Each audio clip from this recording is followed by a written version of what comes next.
আসসালামু আলাইকুম প্রিয় দর্শক, মেঘলানুর বিডি চ্যানেলে আপনাদের সবাইকে স্বাগতম। আজ আমি আপনাদের মাঝে নিয়ে এসেছি খেজুরের রসের পায়েস। এই শীতকালেই খেজুরের রস পাওয়া যায়। চলুন দেখা যাক আমি কি করে খেজুরের রসের পায়েস তৈরি করি। খেজুরের পায়েস তৈরি করতে যে যে উপকরণগুলো লাগছে সেগুলো। পায়েস তৈরি করতে আমি খেজুরের রস নিয়েছি 4 কেজি। খেজুরের রসটা আমি ভালো করে জাল করে নিব।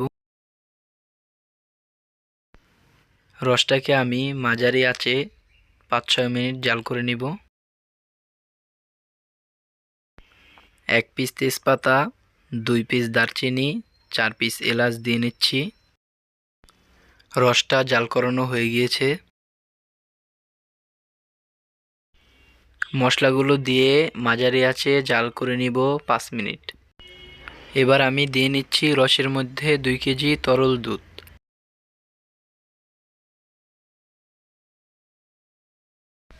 দুধটা আমি মাঝারি আঁচে জাল করে নিব 8 মিনিট সময় নিয়ে। এবার আগে থেকে ধুয়ে 15 মিনিট ভিজিয়ে রেখেছিলাম চিনি গুঁড়া চাল। চাল দিয়ে দিচ্ছি 100 গ্রাম। এখন চালটা খুব ভালোভাবে মিশিয়ে নিব। মাঝারি থেকে একটু বেশি আঁচে চালটা ফুটিয়ে নিব। নারিকেল কোরানো দিয়ে নিচ্ছি 1 কাপ পরিমাণ। নারিকেলটা পোলার চাউলের সাথে ভালো করে মিশিয়ে নিব।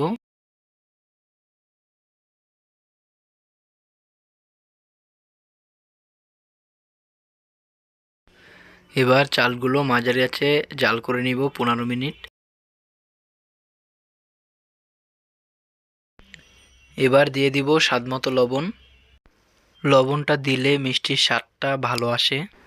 চালটা বেরাই সেদ্ধ হয়ে আসলে আমি স্বাদমতো চিনি দিয়ে নিচ্ছি। আপনারা আপনাদের টেস্ট অনুযায়ী চিনি দিয়ে নেবেন। এবার চালটা ঘন ঘন নাড়তে থাকবেন।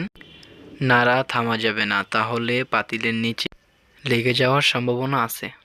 এই সময় মাঝারি থেকে কম আঁচে রান্না করবেন। আমার চাল প্রায় সেদ্ধ হয়ে গিয়েছে। এবার পায়েসের মধ্যে কিশমিশ দিয়ে নিচ্ছি 4 টেবিল চামচ।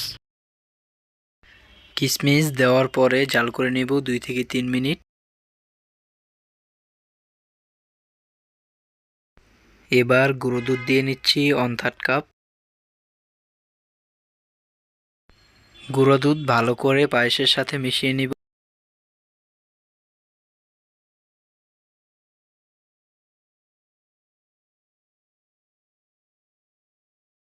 এবার একটি কড়াইতে ঘি দিয়ে নিচ্ছি 1 টেবিল চামচ।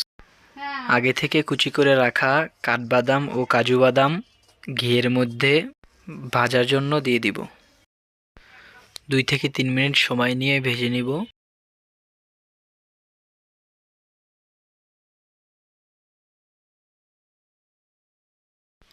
ভেজে রাখা বাদামগুলো পায়েসের মধ্যে দিয়ে দিব। পায়েসের সাথে বাদামটা ভালো করে নেড়েচেড়ে মিশিয়ে নিব।